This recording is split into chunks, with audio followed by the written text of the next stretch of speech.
Ave Caesar! I have no intention of wasting your time with the usual preamble. Every time I hear another YouTuber do it, it feels as if they have to explain their own existence. So let's dispense with the formalities and simply talk about Valentine's Day.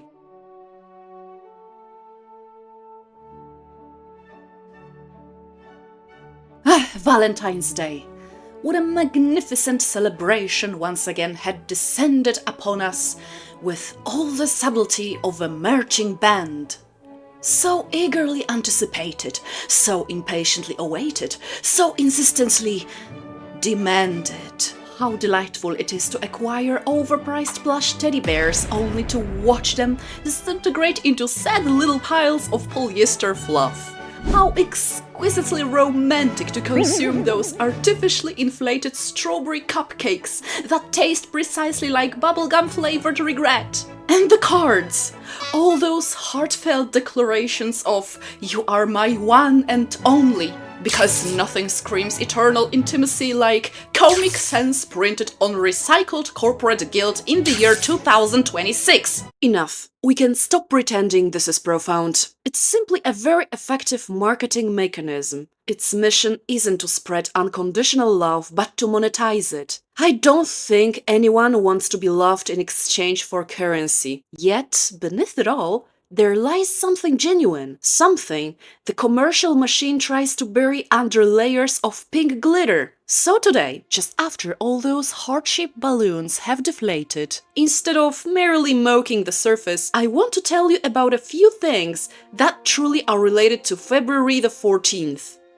My name is Novelli Devi Maria, and this is the first out of 2 videos dedicated to this special date, or one of this day's amazing heroes. Did you know Valentine's Day started with a beheading, not a kiss? I'm pretty sure that everyone in our English-speaking world has heard of Saint Valentine at least once in their lifetime, and it's under his name that this big annual spectacle of performative love has grown up. He's primarily the patron saint of romantic love, yet there are some surprising extras in his portfolio of patronage. Beekeepers, because of old legends tying him to sweetness and fertility, people with epilepsy, tied to medieval beliefs that he could heal the falling sickness or seizures, those dealing with fainting spells or even plague, and sometimes travelers or young people in general. He's mostly associated with his patronage over romantic love, so that's what we are really focusing on today, especially now that we are just past February the 14th. Unfortunately for some, Saint Valentine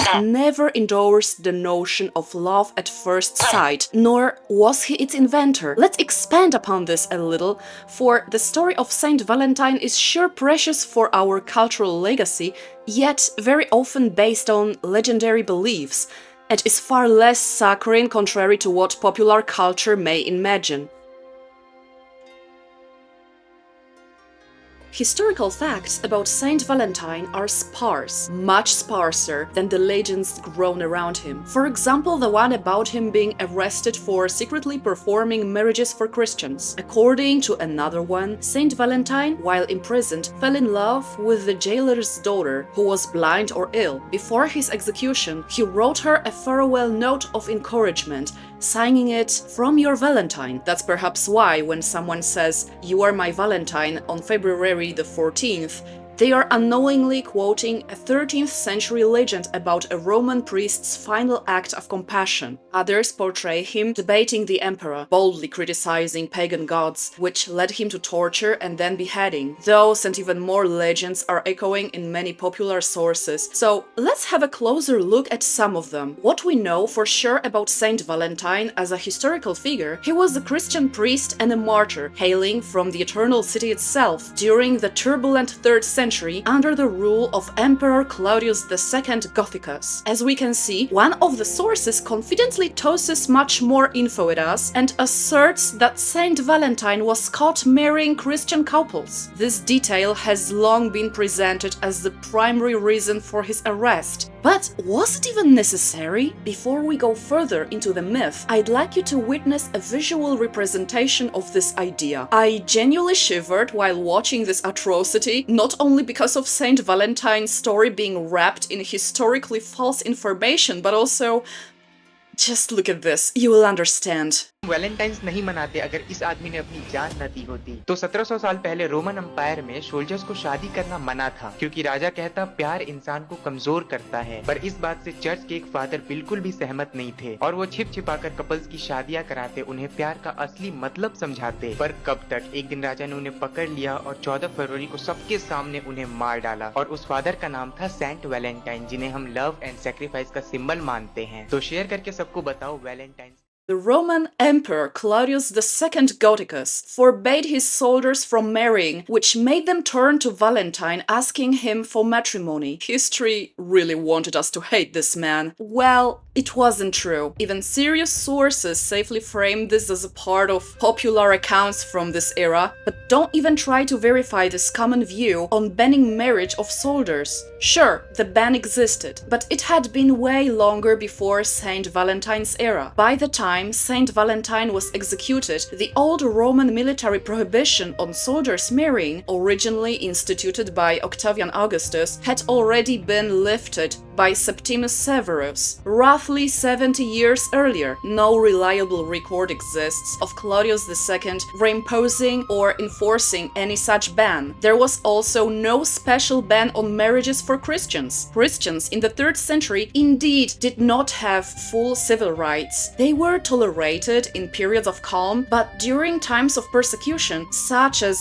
under Decius, Valerian, or sporadically under Claudius II, they were punished primarily for refusing to offer sacrifices to the pagan gods and the emperor. Marriage wasn't a central point of conflict. Christian weddings weren't legally recognized by the state, but no edict was ever issued specifically prohibiting Christians from marrying. That would have been absurd. Rome was far more concerned with religious loyalty than with private unions. Let's return to our legends. The story of Saint Valentine takes a dramatic turn when, while in prison, he attempts to convert Emperor Claudius II himself. The emperor is so outraged that he orders his execution. The narrative unfolds through several grim stages of punishment before death finally arrives. One would ask, how many escalating torments a person has to endure before the story finally permits them to die? The multi-stage torture narrative is a classic example of medieval hagiographical exaggeration, not a reflection of standard Roman practice toward Christians in the 3rd century. In the historical reality of Roman persecutions, the treatment of Christians was brutal, but rarely involved prolonged dramatic sequences of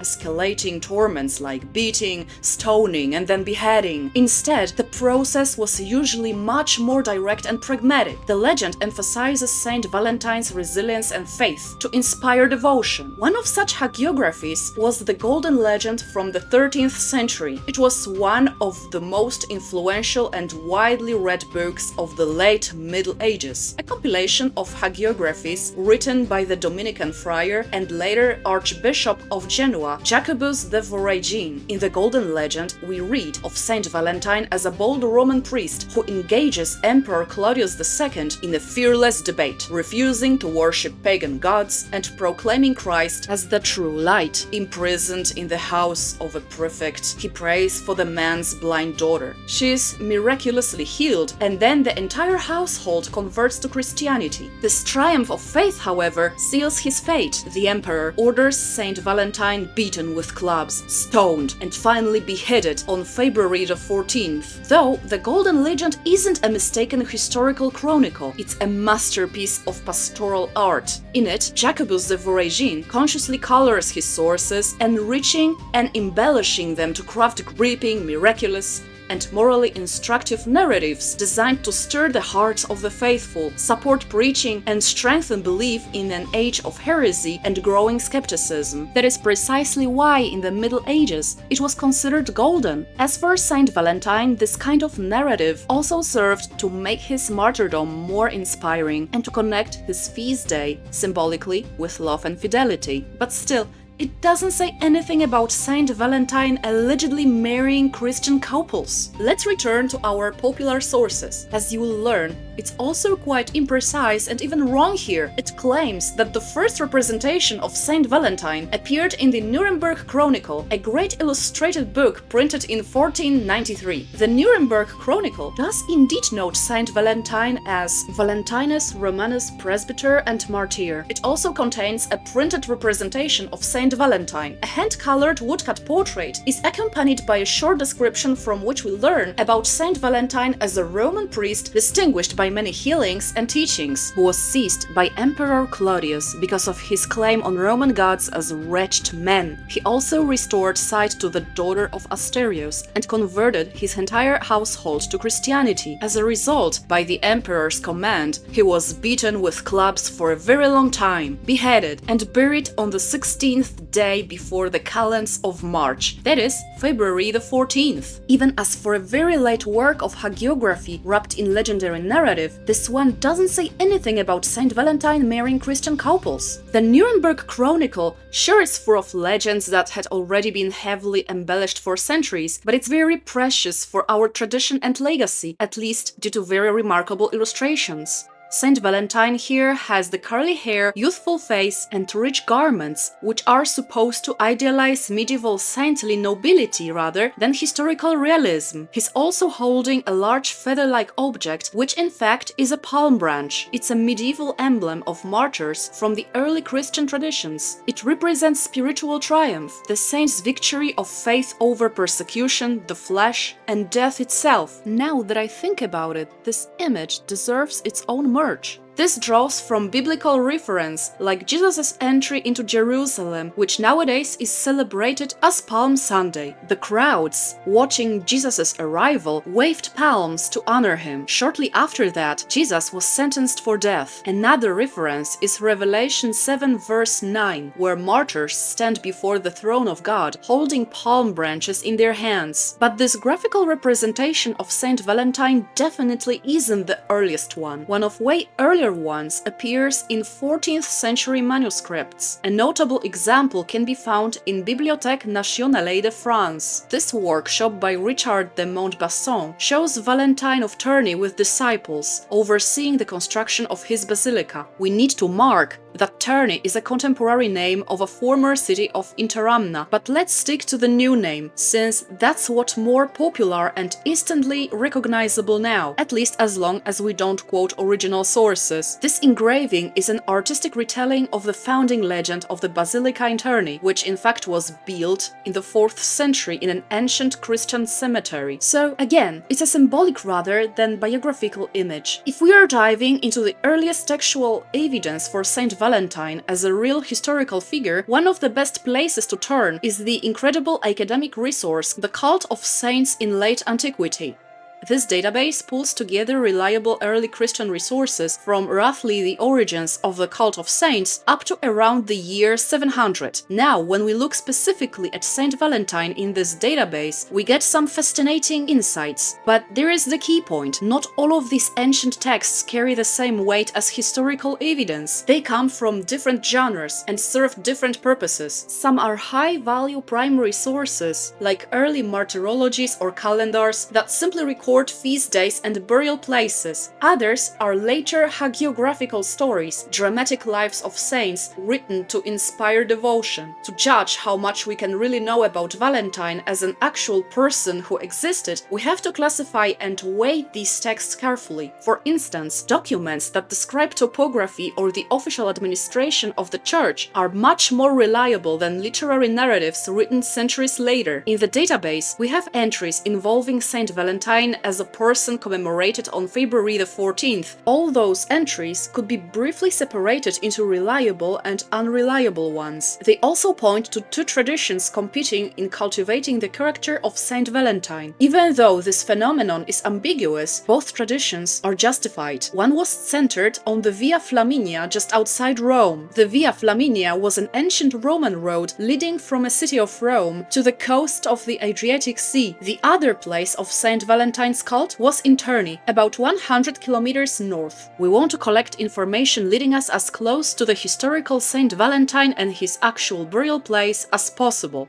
Let's start from sources we would classify as unreliable or not entirely reliable. For example, legendary hagiographies featuring dramatic storytelling. Martyrdom of Marius, Martha, Audifax, and Habakkuk of Persia, and of Valentinus, the 6th century. This is a story that first gives us Valentine as a Roman priest who heals a blind girl and converts a whole household, written at least 300 years after the supposed martyrdom. The commentary states that the text is an anonymous literary account of martyrdom written long after the great persecutions of Christians that provide the background of the narrative. It is part of a widely spread literary genre that scholars often designate as epic martyrdoms, to be distinguished from earlier short and more plausible accounts, apparently based on the genuine transcripts of the judicial proceedings against the martyrs. Also, these texts are literary creations bearing a degree of freedom in the narration of supposedly historical events, often displaying clear signs of anachronism. For these reasons, they have been generally dismissed as historical evidence and often remain little known. That's why the document isn't historically too reliable, even though it's the very first text that gives us the story of Valentine, the Roman priest healing the blind girl, converting Asterius' household, and being buried on the Via Flaminia. It's a wonderful 6th century faith story that helped build the cult and made Saint Valentine famous. But as evidence for the actual 3rd century man, scholars set it aside. It's devotional literature, not biography. Exactly the same verdict applies to these two documents. Martyrdom of Valentinus, bishop and martyr of Terni, from the 5th to the 8th century. Martyrdom of Eutychius, priest and martyr of Ferento, from the 6th to the 9th century. All these three texts were written centuries too late, follow the same epic passion formula, and were crafted to stir faith and boost local pride, not to serve as courtroom records or biographies. The next two entries belong to Bede's martyrology, and they come from early 8th century. Bede the Venerable was an Anglo-Saxon monk Benedictine, theologian, historian, and chronologist, known from his extensive theological writings and biblical commentaries. His martyrology is very tricky though, since it notes two Saint Valentines separately. In the first document, let's call it Roman, Bede explicitly calls Saint Valentine a priest, presbytery, and situates him in Rome. He was beaten with clubs and beheaded under Emperor Claudius II Gothicus. In the second document, which we could call Ternese, there is Saint Valentine as a bishop of a city of Terni, arrested, beaten with rods, and when he could not be broken, he was taken out of prison at night and beheaded. The text adds that the disciples were later arrested by the consul Leontius and beheaded, after which they were buried not far from the body of Saint Valentine. The sentence was issued by Furiosus Placidus, the city prefect. In the previous entry about the priest, the perpetrator was Emperor Claudius. The contradiction here is crystal clear. Now, how to solve this riddle, or at least how to explain it? Let's look at the exact words Bede used. At Rome, the feast of Saint Valentinus, priest, who after many public signs of healing and erudition, having been beaten with clubs, was also in this way beheaded under Claudius Caesar. Simple, no disciples,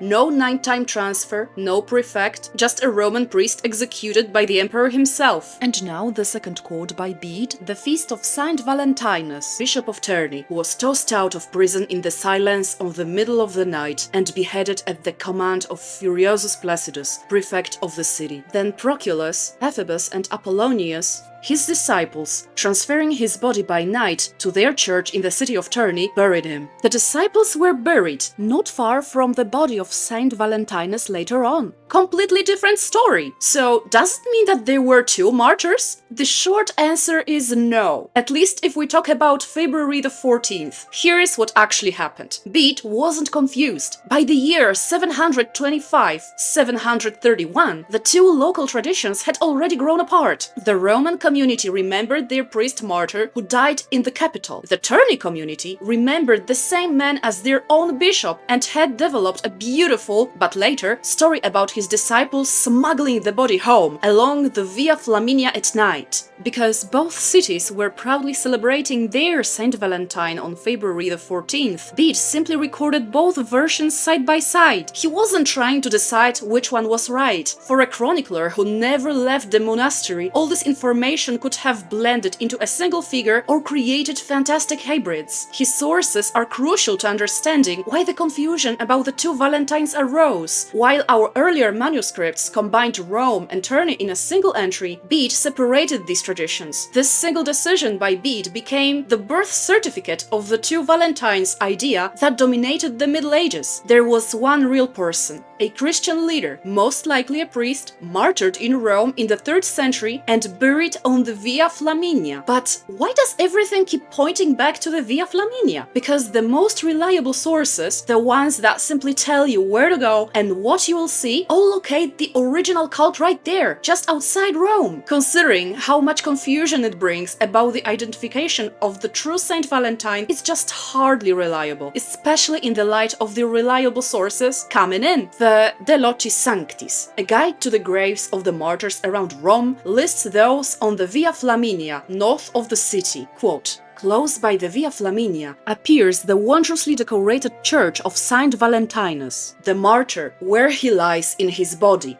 The Itinerarium Malmesburiense, a guide to saints' graves around and within Rome. Quote, "The second gate, the Flaminia, which now is called Saint Valentinus' Gate, and the Via Flaminia. There, at the first milestone outside the walls, rests Saint Valentinus in his own church. The road leads to Ravenna, but on the way it passes straight through Terni. For a pilgrim coming from the north, that is from Ravenna or Terni, Valentine was the saint who welcomed them to Rome just beyond the bridge. It's the same route, the same communication route. The saint from the road to Ravenna became a Roman saint."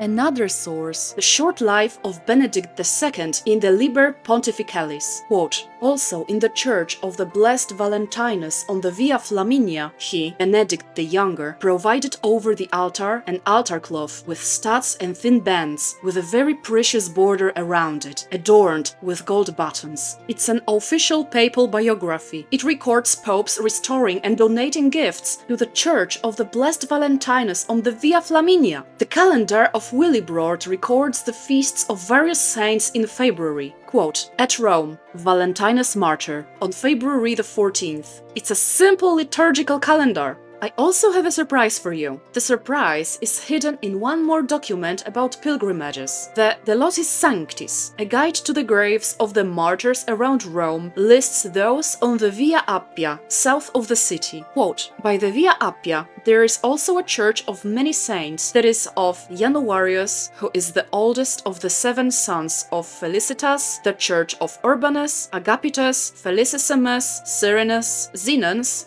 the brother of Valentinus. We are on the Via Appia. This is a completely different part of Rome than the Via Flaminia. The Valentine mentioned is defined by his relationship with Zenon as his brother. This brother of Zenon is identified with the code S00433, that is, as Valentine the Roman priest, the one from February the 14th. Have you ever thought about Saint Valentine as a relative to someone else who also would happen to be a martyr? This question would get to the heart of a historian's work, the difference between historical fact and identification in a database. The answer is, the use of the code is a scientific interpretation, not evidence. It's possible that for the people of that time, all these figures formed one large family of martyrs whose stories and addresses sometimes got mixed up. Nothing more, no miracles, just the feast and the Roman location. So when we weigh everything, all the documents give us both a Roman priest and a Tourney bishop as one person. The earliest, most reliable sources, the ones that simply tell pilgrims, go to this road, here is the decorated church, here he lies in the body, or record popes fixing up that same church, all point to the Via Flaminia outside Rome as the original and continuous cult center by the mid-7th century. There exists one extra source older than the ones we just analyzed, but it carries a certain issue. This is the 8th century copy of the Martyrologium Hieronymianum, the oldest preserved list of martyrs of the Latin Church. Sadly, we don't have access to the original files, so we have to operate on copies, such as this one. This copy is called the Echternach manuscript. This provides the oldest, though still very bare, surviving explicit reference to a martyr named Valentinus commemorated on February the 14th. It says, the 16th day before the calendis of March, February the 14th, at Interamna and on the Flaminian Way, the heavenly birthday of Valeriani? Wait, I think we have to verify something here. Oh, that's right! It seems the scribe has committed a mistake, but luckily for us and our research, it's not serious enough to struggle with the character's identification. As we can see, the scribe gave us very precise geographical coordinates, as he's mentioning two locations, Interamna, that is Terni, and the Via Flaminia. In those days, Christian cemeteries were located outside city walls, always along major roads leading out of town. Therefore, martyrologies rarely provide the name of the cemetery, but almost always the name of the road. The entry Via Flaminia in the Chronicle therefore means at the cemetery on the Flaminia Way. In this entire geographical context, we can tell that the Martyrologium Hieronymianum obviously meant Saint Valentine and not Saint Valeriani. That's as if someone said, the young wizard with a scar on his forehead who studies at Hogwarts is Luke Skywalker. We know it's an exact description of Harry Potter going on, but the final identification fails due to a wrong name used. It's a classic historical conundrum, where text says one thing and geography and archaeology say another. According to an archaeologist, Vincenzo Fiocchi Nicolai, the Roman priest and Terni bishop were the same person, martyred and buried on the Via Flaminia at the second milestone. His cult then spread north along the same road back to his hometown of Terni. Once it arrived there, the local community proudly elevated him to the rank of Bishop of Terni to give their patron greater prestige. In other words, the Terni tradition isn't wrong, it's just later. And so nowadays we can watch two separate places of cult of Saint Valentine, catacombs or basilica in Rome for Valentinus Presbyter Romae and Basilica in Terni for Valentinus Episcopus Interamnae. And then there is the skull, which can be seen in the Roman basilica. Just look at this. Isn't it awesome? The people of Terni took their local hero and gave him a bigger title, which over time made it look like they were two different saints. But archaeologically and textually, the strongest early evidence always points back to that decorated basilica just outside Rome. This explains the shared feast day, that is February the 14th. The Via Flaminia connection due to pilgrims who carried stories, and the two sites, Rome's catacombs and basilica for the martyrdom, and Terni's for the return of relics or local veneration. The double cult of Bishop of Terni versus Priest of Rome is not the result of two individuals, but rather the literary processing of the same historical fact by two competing centers, Rome and Terni. That's it. It's safe to say that the historical Valentine died for refusing to abandon his beliefs in an age of persecution. The romantic Valentine, the one who risked everything to marry lovers in secret, was born much later, in the imaginations of storytellers who wanted February the 14th to mean something warmer than just another day of martyrdom. But if romance wasn't his thing, who really sparked the love letters? The legends about Saint Valentine as a patron of lovers evolved later than the legends about him as a miraculous healer or a heroic opponent of the emperor himself. The medieval story of Saint Valentine focuses on courage in faith, a miracle of healing, and martyrdom for Christ, not romantic love. In Jacobus de Voregin's Golden Legend, which we talked about, we already find the dramatic confrontation. Valentine refuses to worship idols, boldly proclaims Christ, healer kills the jailer's blind daughter and converts her entire household. But notice what's still missing in the 13th century. No ban on soldiers' marriages, no secret weddings, no farewell note signed from your Valentine. The romantic layer only begins to form later. From Geoffrey Chaucer, in his delightful dream vision poem, The Parliament of Fowls, Chaucer imagines Saint Valentine's Day as the day when all the birds of the world gather to choose their mates. For this was on Saint Valentine's Day, when every fowl cometh there to chase his make. That's how February the 14th is described, as the day when love and pairing begin. The poem is one of the first references to the idea that Saint Valentine's Day was a special day for lovers. Chaucer was probably writing to celebrate the engagement of King Richard II and Anne of Bohemia, but that one poetic image stuck. The narrator falls asleep on Valentine's Day and dreams he's walking through a beautiful spring landscape. He wanders into the dark, mysterious temple of Venus, then steps out into bright sunlight. Suddenly, he finds himself in a sunny meadow where Dame Nature herself is presiding over a huge flock of birds who have gathered for one purpose only, to choose their mates on this very special day, Saint Valentine's Day. What follows is pure medieval comedy gold, a full parliamentary debate. Three noble male eagles are all madly in love with the same beautiful female eagle. They take turns giving long, flowery speeches to win her heart, while the rest of the birds, sparrows, cuckoos, ducks, geese, they all shout, argue, crack jokes, and throw hilarious insults at each other. The debate gets so chaotic that Dame Nature finally steps in. The Lady Eagle asks for a year to make up her mind, and Nature agrees. The whole assembly then bursts into a joyful round song, welcoming the coming of spring. The noise wakes the dreamer up, and that's where the poem ends.